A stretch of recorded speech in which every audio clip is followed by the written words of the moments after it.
Seguinte, a live de hoje é uma proposta de conteúdo. A gente vai falar ali por uns 30 minutos sobre exercício físico e altitude, treinamento na altitude. Tá? Então, nesses 3 meses aqui de lançamento das novas pós-graduações da Physiwork, a gente está vindo com uma proposta de live, né, com entrevistas de convidados, conteúdo, uma aula, tudo que vai ter dentro da pós-graduação, né, vocês vão conseguir ver um pouquinho aqui nas lives que a gente tem feito, tá? Então, a gente vai acabar se vendo bastante por aqui, né? Tô assumindo agora a coordenação da pós-graduação de Ciências da Reabilitação, Fisiologia e Biomecânica e a pós de Cardiopulmonar, tá? Então, a gente vai se ver bastante por aí. Fala, Pablo! Abraço!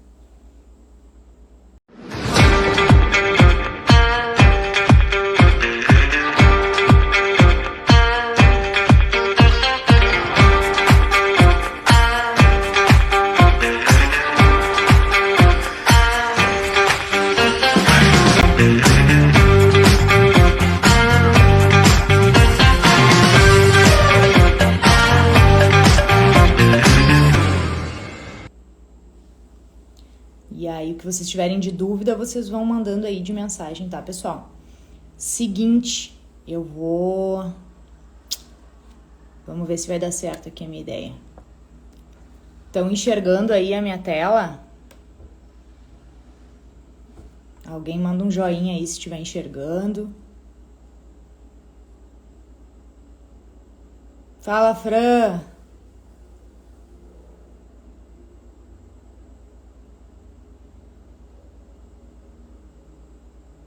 Bom, eu espero que estejam. Aê, Grazi, obrigada. Seguinte, a proposta do nosso bate-papo de hoje é falar sobre exercício físico e altitude, tá? Então, seguinte, a gente vai falar um pouquinho sobre o efeito da altitude no desempenho. Nós vamos falar sobre o efeito dos mecanismos adaptativos e da permanência na altitude, tá? E quais as estratégias que a gente pode usar, né, para melhorar o rendimento em altitude. Então, esses são 3 tópicos básicos que a gente vai dar uma discutida por aqui. E eu trouxe alguns slides, umas imagenzinhas rapidinhas para a gente poder interagir com esse bate-papo, tá? E vocês terem uma noção melhor, tá? Não ficar só eu aqui. Então, vamos lá, pessoal. Tá? Para que a gente possa começar a discutir um pouquinho sobre o exercício na altitude, primeiro a gente precisa conhecer a diferença, né, do que é praticar um exercício físico a nível do mar e o que é praticar um exercício físico na altitude. Tá? Vocês conhecem um pouquinho sobre isso? Se vocês não conhecem, não tem problema, a gente vai falar agora sobre isso. Primeiro, pessoal, a gente tem que lembrar que a nível do mar, tá, nós temos uma determinada pressão atmosférica. Quando a gente passa a nível acima do mar, nós temos outra determinada pressão atmosférica. Essa pressão atmosférica, ela, né, vai diminuindo conforme a gente vai aumentando a nossa altitude, tá? A qualquer ponto da Terra, né, a pressão atmosférica ela é medida pelo peso de uma coluna de ar, né, sobre o ponto. Ou seja, vejam aqui no ponto C. Eu tenho, a nível do mar, uma coluna de ar, né, que é determinada pela pressão atmosférica. O que é diferente lá no ponto A, vocês podem ver que essa coluna de ar ela é menor, ou seja, a pressão numa altitude elevada, ela é maior do que no ponto C, né, a nível do mar. E é isso que vai influenciar os mecanismos adaptativos do nosso corpo em frente ao exercício, tá? A nível do mar, nós temos uma pressão atmosférica de 760 milímetros de mercúrio, que representa 100% da concentração de oxigênio. O nível de concentração de oxigênio por uma pressão atmosférica de 760 milímetros de mercúrio é de 20,96%, ou seja, 21%. O que isso quer dizer? Que em ar ambiente, a nível do mar, nós respiramos a uma concentração de oxigênio de 21%. Por que isso é importante? Porque vocês vão ver que lá na altitude, essa concentração diminui, né? É mais rarefeita, ou seja, a concentração de oxigênio dela é menor e a partir daí a gente vai ter todas as nossas adaptações e todas as consequências a respeito, né, das alterações que acontecem quando a gente faz um exercício em altitude, certo? Aqui nessa imagem vocês podem perceber que, tá, pessoal? Nós temos uma pressão atmosférica encontrada em altitude que ela é diferente, né, em diferentes pontos. Quando a gente está a 0 metros de altitude, ou seja, nível do mar, nós vamos ter uma pressão atmosférica de 760 milímetros de mercúrio, o que gera, pessoal, uma pressão de oxigênio de 159 milímetros de mercúrio. Representa 21% de oxigênio, aquilo que eu comentei com vocês anteriormente, tá? Notem que quando eu já estou lá entre 3.000 e 4.000 metros de altitude, essa pressão atmosférica ela diminui. Isso significa que eu também tenho uma pressão de oxigênio, né, menor, entre 100 e 96 milímetros de mercúrio. Isso quer dizer que eu também vou ter uma pressão alveolar mais baixa. Então, lá dentro do meu alvéolo, eu vou ter uma pressão que deveria ser em torno de 100 a 104, né, para que eu possa oxigenar e fazer essa troca gasosa normalmente, saturando lá 99, 98. Eu vou ter essa pressão dentro do alvéolo menor, em torno de 80, 90. Isso quer dizer, né, que eu tenho uma troca menor, né, mais ineficiente, certo?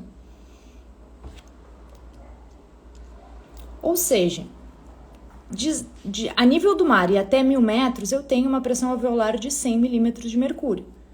Quando eu tenho 3.000 a 4.000 metros, eu tenho uma pressão alveolar de 90 milímetros de mercúrio. Ou seja, quanto mais alto, menor a minha pressão alveolar, mais difícil de fazer a troca gasosa, mais rarefeito é o ar e eu tenho maior dificuldade, tá? Isso impacta diretamente no desempenho, tá bem? Quais são as consequências disso, pessoal, né? A consequência é que eu tenho uma menor oferta de oxigênio, eu tenho uma menor capacidade de transportar este oxigênio para o tecido e, consequentemente, uma piora de desempenho, tá? E a gente vai entender o porquê isso ocorre na sequência da nossa aula, tá? Como é que a gente pode, pessoal, avaliar isso, tá? Vejam aqui, vejam se vocês conseguem entender. Eu tenho nessa coluna aqui a relação de VO2 máximo a nível do mar por altitude, né? De 0 a nível do mar até 9.000 metros. O que quer dizer isso, tá, pessoal? Que até 1.000 metros eu não tenho uma piora de desempenho, né? Porque não há uma piora de consumo, certo? Então, até 1.000 metros eu não tenho nenhuma consequência da altitude, porque eu continuo mantendo o meu consumo de VO2 máximo adequado, ou seja, em 100%. Acima de 1.500 metros, tá? Existe uma perca, ou seja, a gente vai tendo uma diminuição de consumo máximo de oxigênio a cada 10%. Aliás, eu tenho a cada 1.000 metros que eu aumento a minha altitude, uma perda de 10% no consumo do meu oxigênio. Ou seja, Lá em 1.500 mil metros eu tenho 100% do meu consumo. A 2.500 metros eu vou ter 90% do meu consumo. A 13.500 metros eu vou ter 80%. E assim sucessivamente. Eu tenho uma queda de 10% de perda de desempenho a cada 1.000 metros que eu suba, tá bem? Imaginem agora, pessoal, se eu tô lá a 7.500 metros acima do nível do mar, tá? E eu tenho um consumo de oxigênio, de 40%. O que isso quer dizer? Que eu vou ter um consumo de oxigênio praticamente de uma pessoa cardiopata. Se a cada 1.000 metros eu perco 10% da minha capacidade de consumo, se eu tô a 7.500, eu vou ter ali 40% do meu consumo máximo de oxigênio, eu vou ter a capacidade funcional, a capacidade de desempenho de uma pessoa cardiopata. Ou seja, a gente está falando, de uma limitação funcional muito importante que a altitude produz, E ainda a gente lembra que quando a gente faz um exercício, nós estamos trabalhando então, consumindo mais oxigênio ainda, A gente trabalha então abaixo do 100% quando a gente entra em exercício. O que quer dizer? Que se eu tô em 1.500 metros de altitude e eu faço um exercício, eu já vou estar consumindo menos de 100%. Se eu estou a 7.500 metros de altitude em exercício, eu estou consumindo menos que 40%. Então, assim, é uma limitação funcional bem importante, pessoal, que a gente precisa estar atento. E aí vocês me perguntem, tá? Mas é possível, prof, que a gente consiga adaptar a altitude? Eu consigo fazer um exercício numa altitude? É possível se exercitar em altitude? Como que os jogadores vão jogar uma partida de futebol? Como é que acontece as Olimpíadas no México? Como é que acontece as Olimpíadas em outros países em altitude, pessoal? Sim, é possível sim que a gente consiga adaptar o nosso organismo para a altitude. Didaticamente e fisiologicamente, como é que a gente divide isso? Tá? A gente vai dividir em fase aguda, que é aquela fase que a gente chega em altitude. Depois a gente tem a fase de adaptação a médio prazo, tá? E aí, por fim, a gente vai ter a longo prazo. Vamos falar especificamente um pouquinho, tá? De cada uma delas para que vocês possam entender essa divisão de 3 processos adaptativos, tá? Que eles acontecem ao decorrer do tempo que eu fico dentro na altitude, tá? Vamos ver se a gente consegue enxergar um pouquinho mais aqui. Eu vou aumentar para vocês. Vamos ver se dá. Bom, aqui, ó. Na fase aguda, vai ser aquela fase em que a gente chegou na altitude, tá? A fase aguda, ela representa a nossa chegada. Opa, aqui, vamos ver. A fase aguda, ela representa a nossa chegada na altitude, tá? Quando a gente é submetido a uma baixa pressão de oxigênio, tá? Eu começo a estimular os meus quimiorreceptores. Os quimiorreceptores, eles são mecanismos que fazem o controle da ventilação, tá? Quando eu começo a estimular os quimiorreceptores, eu provoco, então, o aumento da minha frequência respiratória. E eu começo a fazer uma hiperventilação, tá? Consequente a isso, a essa hiperventilação, eu tenho uma maior eliminação de gás carbônico, de CO2, certo? Quando eu tenho essa maior concentração, de exalação de CO2, consequentemente, o meu pH, ele vai aumentar, Quando o meu pH aumenta, por conta do aumento da exalação de CO2, né, eu tenho o que a gente chama de alcalose respiratória, tá?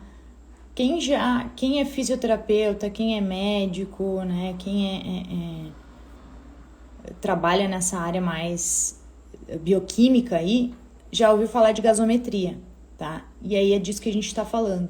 Quando eu tenho um desvio, né, do meu pH para um aumento, né, maior que 7,45, eu tenho um estado de alcalose respiratória, tá? E o que essa alcalose respiratória provoca em termos de sinal e sintoma, né? Ela provoca tontura, náusea e vômito. Então, esses são os 3 principais sintomas que todo mundo sente quando chega na altitude, tá? No primeiro, no segundo dia, é muito comum que isso aconteça, certo? Bom, aí o nosso corpo diz assim, bom, preciso fazer alguma coisa, né, para que esses sintomas, para que a gente comece a se adaptar a esse novo ambiente que eu estou. As adaptações a médio prazo, elas começam então com a excreção de uma base, que é o bicarbonato, e água. Consequentemente, essa excreção de bicarbonato e água, na tentativa de combater, né, melhorar esta alcalose e reduzir o pH, eu começo então a eliminar bicarbonato e água. Quando eu elimino a água, o que acontece? Eu entro num processo de desidratação. Quando eu tenho um processo de desidratação dentro do meu organismo, o que acontece? Eu tenho uma hemoconcentração do meu sangue. Ou seja, né, eu aumento a concentração de células vermelhas no meu sangue. E aí, consequentemente, eu tenho uma maior viscosidade no meu sangue.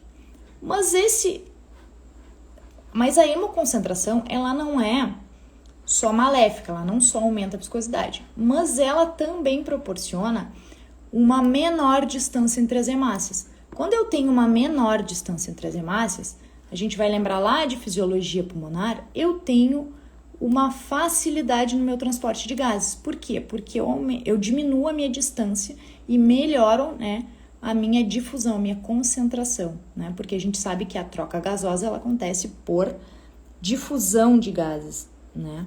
Então, eu tenho uma melhor troca quando eu tenho um menor distanciamento. Ok. Porém, né, em contrapartida, eu vou ter um aumento da viscosidade. E o que acontece quando eu tenho um aumento da minha viscosidade sanguínea? Eu aumento a minha chance de cisalhamento dentro do vaso. Ou seja, de, né, bater, né, desse sangue lesar o vaso, tá? Porque ele está mais viscoso. Consequentemente, quando eu tenho um cisalhamento maior, né, eu posso ter um deslocamento de coágulo, eu tenho maior chance de deslocar coágulos e, consequentemente, eu também tenho um maior aumento do trabalho cardíaco. Então, são 2 medidas, tá, para a adaptação a médio prazo. E a longo prazo, né, para que a gente não tenha também essa tamanha hemoconcentração, o que o meu corpo pensa? Né? Ele diz, bom, eu vou lá no meu rim, então, dizer para o meu rim excretar, né, eritropoetina, ou seja, aumentar a minha produção de célula vermelha, porque eu tô com o meu sangue muito concentrado, eu quero aumentar, então, ter mais quantidade de célula vermelha para poder carregar todo esse oxigênio que eu preciso. Aí o rim vai lá e começa a excretar, então, eritropoetina. E lá na medula a gente começa, então, a aumentar, fazer essa produção e aumentar o conteúdo de hemácias e hemoglobina. A gente sabe que o oxigênio, ele é carregado, né, junto à hemoglobina pelas células do sangue. Então, quanto mais células eu tiver, mais oxigênio eu consigo carregar, certo? E aí, então, os indivíduos estão adaptados à altitude, quando eu consigo aumentar a minha produção de células vermelhas. Isso a longo prazo, certo? Quais são as consequências, pessoal, e os sintomas, na verdade, primários à chegada à altitude? a todo este processo, esses 3 processos de adaptação, quais são então os sintomas que eu posso ter? Dor de cabeça, perda de apetite, náusea, vômito frequente, fadiga, aquele estado de cansaço profundo, tontura ou vertigem muito comum, insônia, tá? Eu posso ter também parestesias, né? Perda de sensibilidade, perda de movimento, falta de ar aos esforços, hemorragia nasal, né? Eu posso ter sonolência, ter muito edema periférico e até diarreia, tá? Esses são os principais, os sintomas primários frente ao nosso organismo na altitude, tá bem? Mas e aí, como é que a gente pode calcular então esse tempo de adaptação? Porque a gente passou pelos os três modos, né, processos adaptativos, mas e como é que a gente pode calcular cada um deles, tá? Isso vai depender da altitude que a gente tá, pessoal, tá? O que a gente sabe hoje? Que até 1.600 metros a gente leva 1 semana para se adaptar. E que acima de 1.600 metros, nós somamos 1 semana a cada 600 metros. Ou seja, se eu tô a 2.200 metros, eu levo 2 semanas para me adaptar. Se eu tô a 2.800 metros, eu levo 3 semanas para me adaptar. Se eu tô a 3.400 metros, eu levo 4 semanas para me adaptar. Então, esse mais ou menos é o cálculo que a gente faz para tempo de adaptação à altitude, tá? E aí sim eu tenho, então, condições de praticar o meu exercício na melhor condição, tá? Não ter aí perda de desempenho, né, se eu estiver adaptado. Certo? Por exemplo, tá, pessoal? Quando eu falo em competições, exercício, o meu problema não é em competições longas. Competição longa não é o problema, Olimpíada não é o problema, campeonatos que levem mais de 2, 3, 4 semanas não é o problema. O nosso problema é em competições pontuais, competições que são curtas. Por exemplo, um jogo, tá? Como acontece na Libertadores da América, tá? Que é um campeonato em que eu tenho que sair do nível do mar e ir para altitude para um jogo apenas. E eu não tenho esse tempo de me adaptar, certo? Como vocês podem ver, tá? Eu não tenho, né, nessa competição, tempo de 2 ou 3 semanas para gerar o processo adaptativo. A gente tem diversos times da América Latina que jogam a favor dessa altitude. E eles usam isso como vantagem, né, contra os times brasileiros. Por exemplo, olhem lá. Em La Paz, na Bolívia, né, a gente tem 2 times, né, que jogam a 3.600 metros e o outro os 2 a 3.600 metros, né? E esses 2 times, eles jogam a favor da altitude. Olha lá, o LDU, o Nacional, que são times que a gente mais conhece, né? O Independentes, são todos, né, acima de 2.000 metros, 2.500 metros, certo?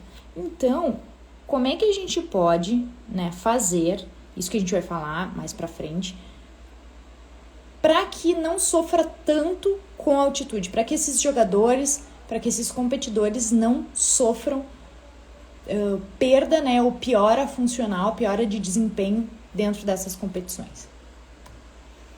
A título de curiosidade, pessoal, quero que vocês vejam que o estádio em La Paz, na Bolívia, conhecida como o El Alto, ele está a 4.095 metros de altitude. Ele é o estádio mais alto do mundo e eles fizeram esse estádio justamente para usar essa vantagem contra os times que não atuam na altitude. É o que eles chamam de fantasma da altitude. Tanto que nos jogos, os torcedores, eles utilizam um lençol, né, e escrito altitude, fantasma da altitude, justamente porque os times que vão jogar contra, né, os times da Bolívia ficam desfavorecidos em termos de condicionamento físico. Tá? Então, né, pessoal, o que a gente pode fazer nesse caso para poder ajudar, né, os nossos atletas, né, os atletas que estão em competição? Primeiro, planejar adequadamente a ida para altitude, tá? Nesses casos, como o campeonato, né, como o campeonato, os campeonatos mundiais, os jogos, né, os jogos de amistosos ou a Libertadores da América, geralmente a maioria desses países eles apresentam litoral, né? Tanto ali, ó, Peru, Colômbia, Venezuela, né? Todos esses apresentam ou o Oceano Pacífico, né? Ou o Atlântico, certo? O que a gente tem que fazer? O ideal é que a gente, né? O ideal dos ideais era que a gente se deslocasse com antecedência. Cerca de 4, 5, né? 5 dias, mas que a gente ficasse a nível do mar. Ou seja, todos eles têm litoral. Então, que o time se deslocasse de 4 a 5 dias para passar daquela fase aguda, que é náusea, tontura, vômito, a nível do mar, e que aí só fosse para a altitude no dia e no momento do jogo. 1 hora, 2 horas antes do jogo.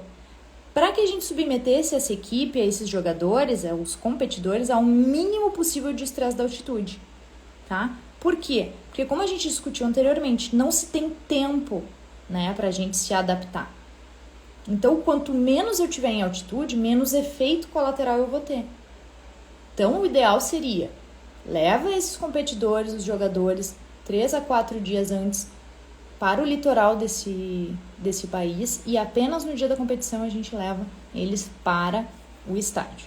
E é isso que o pessoal tenta fazer, né? Sempre o mais próximo do horário do jogo e ofertando oxigênio para os atletas, que é o que acontece, a gente viu na seleção brasileira. O pessoal, eles têm esse planejamento, então eles vão 4, 5 dias antes e eles recebem aporte de oxigênio antes, durante e depois do jogo, né? Para que o mínimo possível de desempenho seja perdido durante esta competição, tá? E assim a gente mantém esses atletas sem sintomas, né? E menos incapacitados. Certo, pessoal? Esse era o meu recado para vocês hoje. E eu quero saber se alguém tem alguma dúvida, quero saber se vocês gostaram. Bate-papo rápido, mas com algumas informações para elucidar algumas dúvidas de vocês aí que tenham a respeito de fisiologia do exercício, alterações ventilatórias e cardiopulmonares. Quero saber se alguém tem alguma dúvida, algum recado. Gostaram do formato? É para ser mesmo um bate-papo, um jogo rápido para a gente poder conversar e dar um briefing aí do que vai ser dito nas nossas pós-graduações.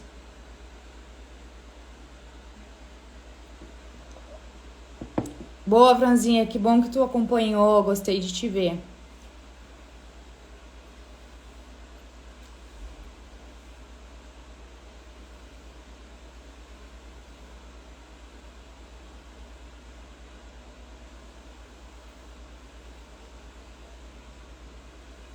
Pessoal. Ilse, que bom, isso aí. Se quiserem deixar sugestões do que vocês querem ouvir também, botem aí que a gente fala. A gente tem bastante conteúdo legal aí para trazer. Dúvida, curiosidade.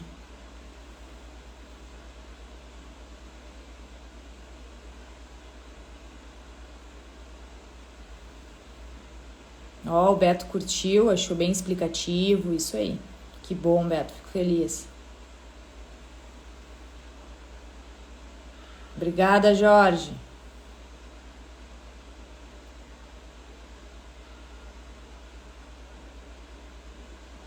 O pessoal tá perguntando se aquela máscara que a gente vê pela internet funciona. Boa.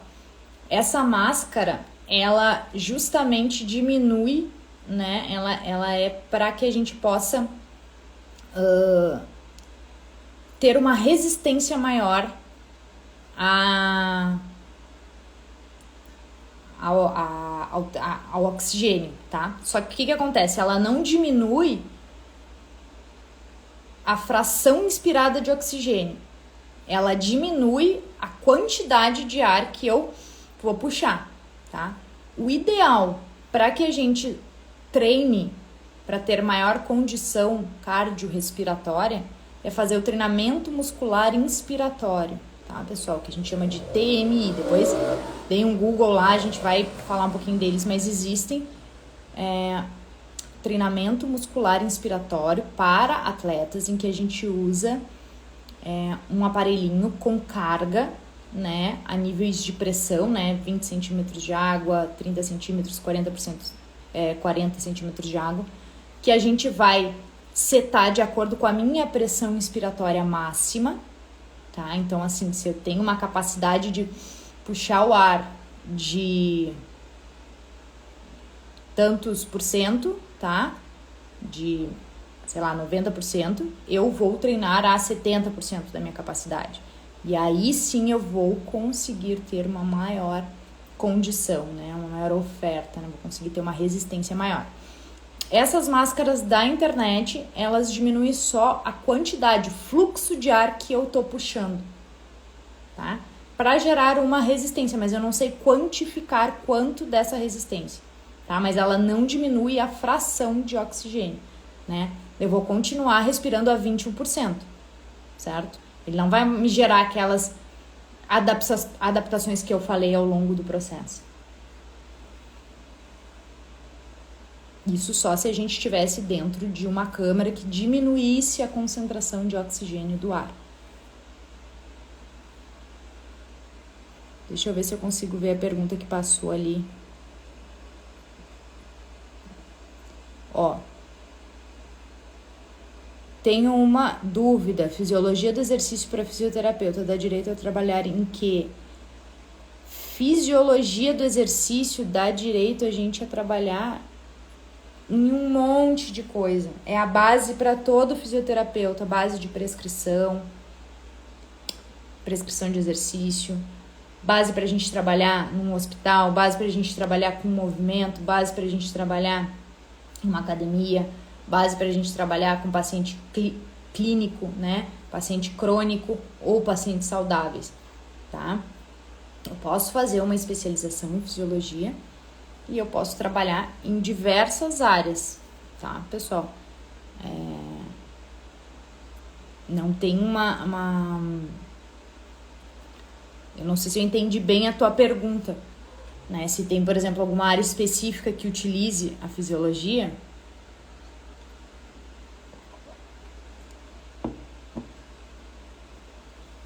Mas a gente vai trabalhar fisiologia em todas as áreas que tu for atuar, tu vai trabalhar com fisiologia.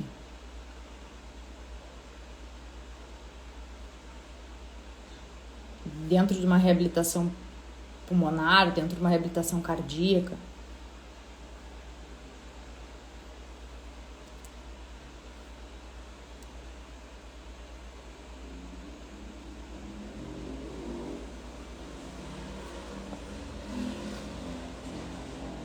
É isso, pessoal. Mais alguma dúvida?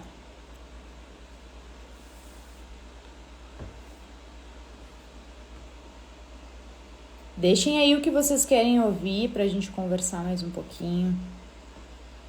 Isso, quer saber onde eu posso atuar em uma academia? Isso, pode sim. Se tu tem um paciente, um aluno, né? Um paciente que tu queira reabilitar, tu vai utilizar.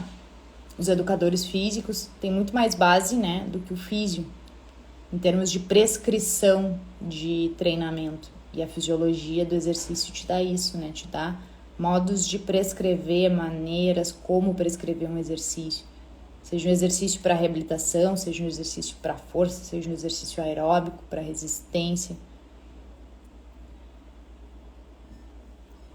Então, se a gente não sabe sobre fisiologia, a gente não consegue prescrever adequadamente um treinamento.